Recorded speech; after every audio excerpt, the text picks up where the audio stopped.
J'ai acheté un petit gadget qui permet de hacker énormément de choses. Vous en avez peut-être déjà entendu parler, le Flipper Zero est l'objet incontournable du moment. On voit beaucoup de vidéos sur les réseaux dans lesquelles des gens utilisent ce petit boîtier pour éteindre des écrans dans des lieux publics, forcer des entrées d'immeubles ou de maisons, éteindre des vidéoprojecteurs en cours, ouvrir des barrières, etc., etc. Mais alors, ces vidéos sont-elles réelles? Est-il vraiment possible de pirater autant de choses comme ça dans des lieux publics aussi facilement?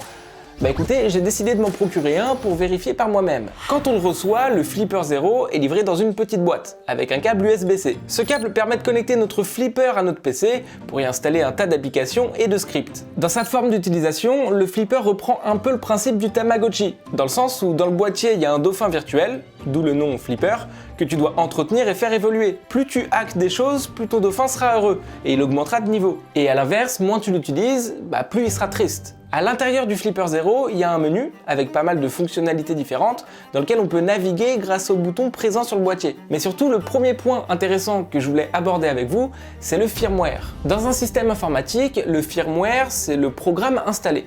C'est tout le logiciel qui compose votre objet. Et donc là, l'énorme avantage du Flipper Zero, c'est que tout est open source, ce qui fait que n'importe qui peut modifier le code et rajouter des fonctionnalités, customiser des choses, etc. Quand on reçoit le Flipper Zero, il y a déjà quelques programmes de préinstallés à l'intérieur, mais évidemment, c'est pas les programmes les plus intéressants. Et d'ailleurs, comme tout est open source, il est même possible d'installer un autre firmware complet. Donc avec une interface totalement différente de celle de base. Et d'ailleurs c'est ce que j'ai fait moi. J'ai installé un autre firmware qui s'appelle le Extreme Firmware, qui permet d'avoir beaucoup plus de liberté dans la personnalisation de l'affichage et qui permet aussi d'organiser différemment les applications et surtout qui permet d'avoir beaucoup plus de programmes. C'est ça qui est intéressant. Bon, c'est tout bête, mais par exemple sur le Extreme Firmware, il y a même des jeux comme Flappy Bird par exemple, ou encore Paint pour dessiner des trucs. Par contre, petite parenthèse, je voulais quand même clarifier un truc, le Flipper Zero n'est pas facile d'utilisation. Vraiment, contrairement à ce que toutes les vidéos peuvent laisser comme impression, c'est pas en cliquant sur 2-3 boutons qu'on peut rentrer dans un immeuble comme ça, donc vous faites pas avoir, n'achetez pas un Flipper Zero juste pour tester des trucs, ça marche pas comme ça. Bon, bref, maintenant on va rentrer un peu dans le vif du sujet. Pour vous expliquer en gros tout le principe du Flipper Zero, c'est un boîtier qui permet de lire des signaux, de les stocker et de les reproduire. Voilà, bon il fait pas que ça, mais c'est quand même sa principale fonction. Et si je reprends les vidéos qui montrent qu'on peut forcer une entrée d'immeuble comme ça, il y a quand même quelques petites remarques à faire. Le mec qui a fait cette vidéo n'a pas ouvert la porte d'entrée de l'immeuble grâce à son Flipper Zero, mais plutôt grâce à son badge. La personne a d'abord dû transmettre le signal de son propre badge à son flipper, pour ensuite le reproduire afin d'ouvrir la porte. La technologie utilisée dans ce type de badge s'appelle le RFID.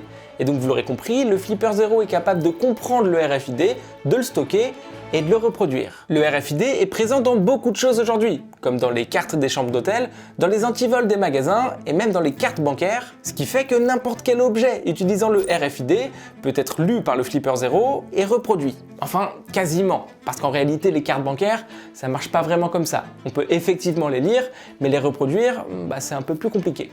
C'est très sécurisé. Par contre, avec le Flipper Zero, il est vraiment possible d'émuler certains signaux.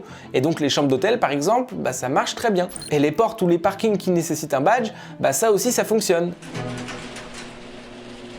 Et je reviens quand même 2 secondes avec les entrées d'immeubles, parce que ce sont vraiment les vidéos qu'on retrouve le plus avec le Flipper Zero. En réalité, il est quand même possible de brute forcer des entrées, donc de forcer des signaux pour ouvrir la porte, mais ça marche pas à tous les coups. En fait, les immeubles aujourd'hui sont plutôt bien sécurisés, et il est très compliqué de brute forcer comme ça une entrée. Par contre, ça marche apparemment plutôt bien avec les entrées des maisons, parce qu'il y en a beaucoup qui sont pas trop sécurisés, ou alors sur les immeubles un peu plus anciens. J'ai moi-même tenté de forcer l'entrée d'un immeuble en utilisant un script qui joue plein de données stockées en même temps, mais ça n'a pas fonctionné. Je pense que l'immeuble était trop récent. Sur le même principe, les cartes NFC, ça fonctionne aussi.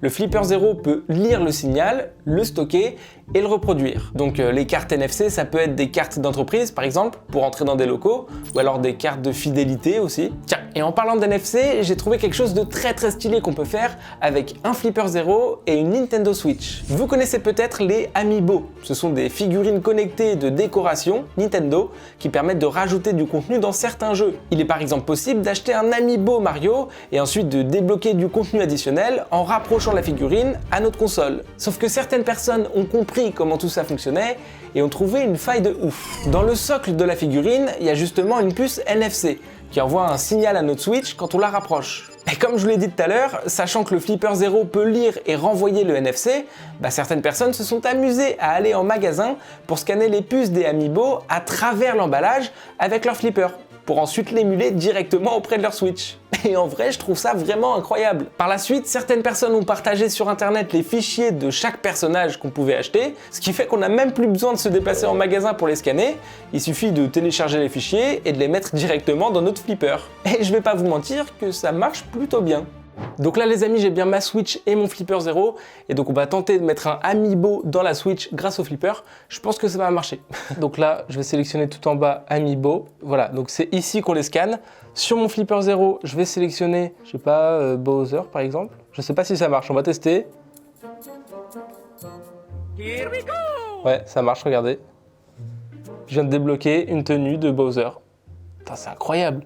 On va en faire un autre, par exemple Donkey Kong par exemple. On va le mettre ici et là. Et voilà, j'ai débloqué encore une nouvelle tenue. Et évidemment ça marche avec plein de jeux, hein. J'en ai téléchargé plein sur mon flipper. Moi j'ai pas tous les jeux mais bref, je trouve ça incroyable.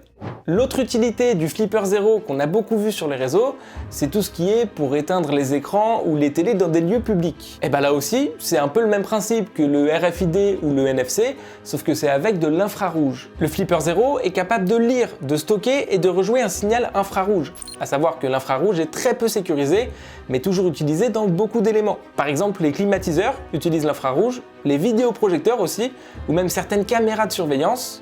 Et donc techniquement, il est possible de scanner le signal d'une télécommande, donc le signal infrarouge d'une télécommande, pour ensuite contrôler avec notre flipper une télé ou un vidéoprojecteur par exemple. Et vous allez voir qu'en vrai, ça va encore plus loin que ça. Dans le Flipper Zero, il y a déjà des centaines de signaux infrarouges de stockés. Et il est possible de les jouer très rapidement les uns à la suite des autres en ne cliquant que sur un seul bouton. Ce qui fait que toutes les vidéos dans lesquelles des gens éteignent des télés dans des lieux publics sont 100% vraies.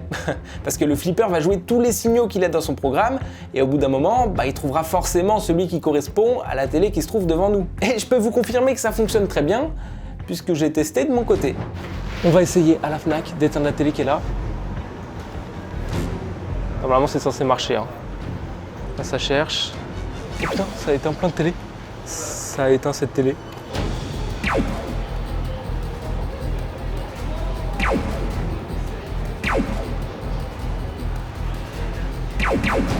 Les amis, j'ai éteint 4 télés. Ça marche de ouf, j'ai éteint 4 télés. C'est une dinguerie. C'est stylé. On va pas se mentir que c'est très stylé. Et encore une fois, là je suis allé dans une Fnac, donc il y avait plein de télés, mais vous pouvez vraiment éteindre toutes les télés possibles. Donc que ce soit dans des magasins, dans des restaurants, où vous voulez. Ça marche très bien. Ça fait sûrement chier les gens, mais c'est drôle. Grâce au firmware Extreme, j'ai aussi pu installer un petit programme qui permet de rendre n'importe quel iPhone inutilisable. Non, je suis sérieux. Vous le savez peut-être si vous avez un iPhone, parfois certains messages peuvent apparaître à l'écran. Par exemple, quand vos AirPods ont plus de batterie, quand vous voulez vous connecter à une Apple TV, etc. Et grâce au Flipper Zero, il est possible de spammer ce genre de messages sur l'iPhone que vous ciblez. Et donc ça va le rendre un peu inutilisable, dans le sens où les messages vont vraiment spammer et que la personne ne pourra rien faire en même temps. Ça utilise la technologie du Bluetooth, mais ce qui est dingue, c'est que même si le Bluetooth n'est pas activé sur le téléphone en question, les messages pourront quand même apparaître. Et évidemment, comme un petit enfant qui découvre une fonctionnalité marrante, j'ai décidé de le tester. Dans le bus.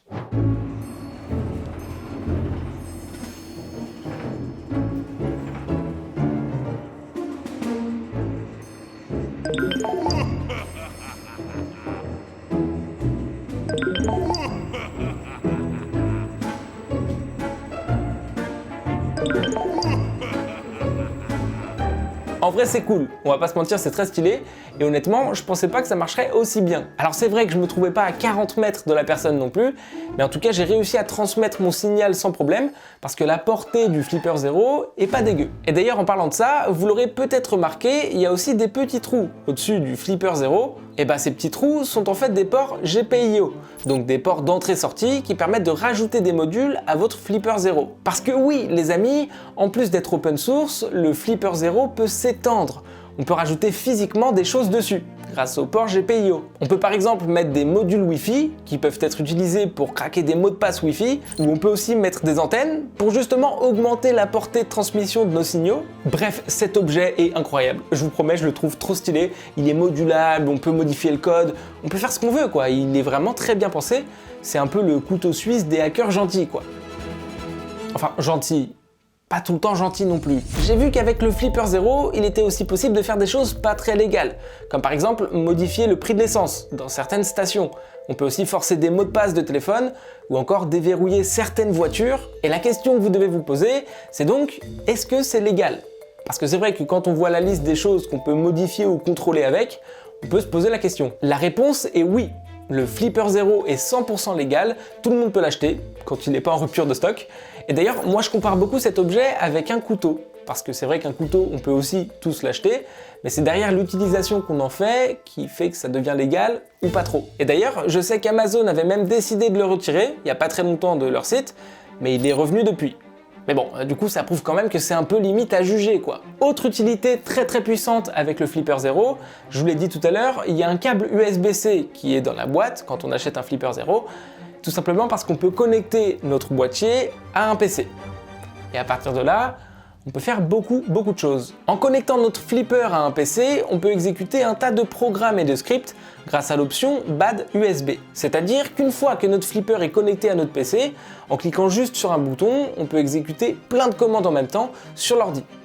Et ça, c'est un peu flippant. Alors oui, vous pouvez lancer des petits scripts marrants inoffensifs, mais vous pouvez aussi carrément faire crasher un PC et faire en sorte qu'il se rallume pas tout de suite quoi. Mais en plus de ça, ça marche pas qu'avec les ordis. Ça fonctionne avec tous les appareils qui ont un port USB. Moi par exemple, je suis allé à une borne publique sur laquelle on branche habituellement un téléphone pour imprimer des photos. Sauf que j'ai pas connecté mon téléphone, mais j'ai branché mon Flipper Zero en USB et j'ai lancé un programme qui a forcé à quitter le logiciel intégré à la borne. On voit donc que toute l'interface est repartie sur Windows. Alors oui, dans mon contexte, c'est pas très utile, parce que naviguer sur Windows sur une borne publique, on s'en fout un peu. Mais bon, c'est pour vous montrer la puissance de l'option BAD USB. Petit truc marrant que j'ai testé aussi, les voitures Tesla sont, comme vous le savez, très modernes, avec beaucoup de technologies récentes, etc.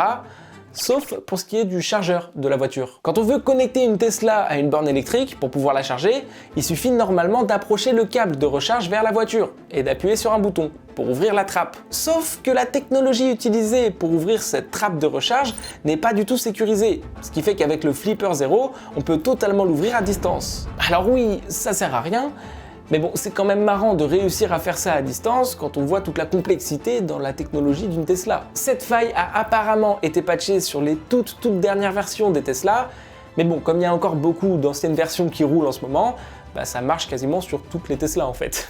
Bon, les amis, évidemment j'ai survolé énormément de choses, et j'ai pas pu détailler toutes les fonctionnalités du Flipper Zero, mais ce qu'il faut retenir et ce qui est très important, c'est que oui, ça peut être un objet sympa, mais attention, ça peut être dangereux, voire illégal. Ou peut-être l'inverse, illégal, mais voire même dangereux. Donc faites gaffe, et n'achetez pas ça si c'est pour vous amuser dehors comme ça et tout. C'est très complexe en plus à utiliser. J'espère en tout cas que cette vidéo vous aura plu. Si c'est le cas, n'hésitez pas à mettre un maximum de likes, de commentaires, et même de vous abonner à ma chaîne YouTube si c'est pas encore fait. Et si vous voulez que je fasse un autre épisode, parce que je pense qu'il y a plein d'autres fonctions à vous montrer sur le Flipper Zero. Et puis moi je vous dis à très vite pour une prochaine vidéo, c'était Kinoui. Ciao tout le monde.